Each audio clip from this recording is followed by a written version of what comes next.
কান্না দেখে গৌর হরি আর থাকতে পারলেন না।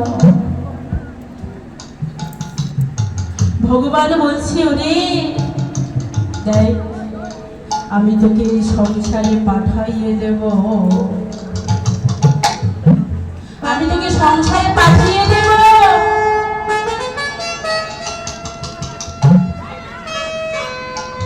সেই সংসারে গিয়ে তোমরা নাম গুণগান করবে। কিন্তু বাবা, এই সংসারে আমার আমিত্ব নিয়ে বেঁধে থাকতে থাকতে আমরা কথা দেওয়া কথা রাখতে পারলাম না। বলে এসেছিলাম, প্রভু দুটি হাত দাও, যে হাত দিয়ে আর কিছু করবো না, সে হাত দিয়ে কৃষ্ণ সেবা করব।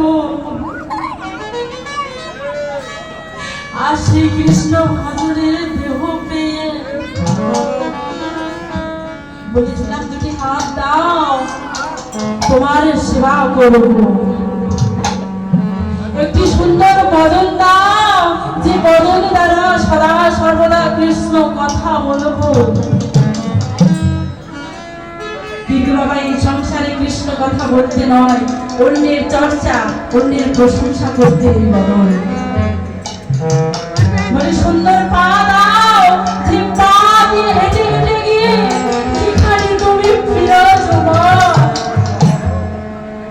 যেখানে তুমি বিরাজ করছো প্রভু, সেখানে হেঁটে হেঁটে গিয়ে এমন সাধুগুরু বৈষ্ণবের বাজারে আসিব।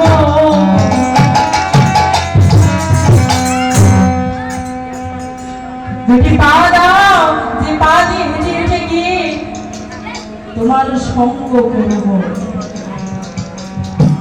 একটি সুন্দর দেহ দাও, যে দেহ দিয়ে তোমায় আমি করব।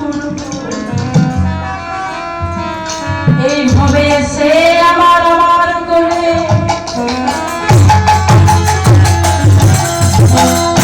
আমি সেই গোবিন্দের দেওয়া কথা ভুলে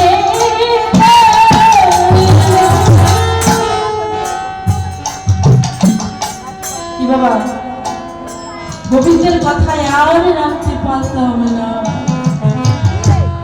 ভেবে দেখেছেন, যে কথা দিয়ে কথা রাখে না তাকে বলে বেঈমান। আপনারা নন,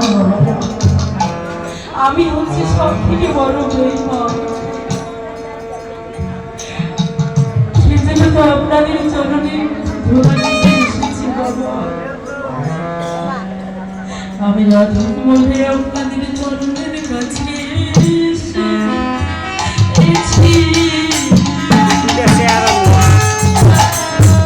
বলে আমি কোটি জন্মে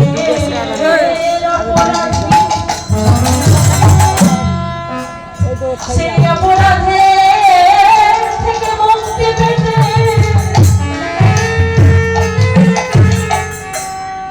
আজকে আমি এখানে এসেছি সাধুগুরু বৈষ্ণবের সঙ্গ করতে। কেন? যে গোবিন্দকে কথা দিলাম, সে কথা যদি আমি রাখতে না পারি, তাহলে ওই ভব করে একা একা বসে শুধু কাঁদব। ওই ভব পারে গিয়ে একা একা বসে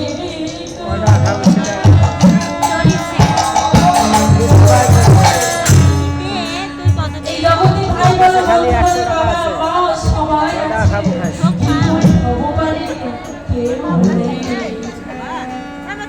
ভগবান কেউ তোমার জন্য অপেক্ষা করবে না। কেন? বলি তুমি এই জগতে এসেছো একা, আবার যখন পৃথিবী ছেড়ে চলে যাবে আবার তুমি একা যাবে।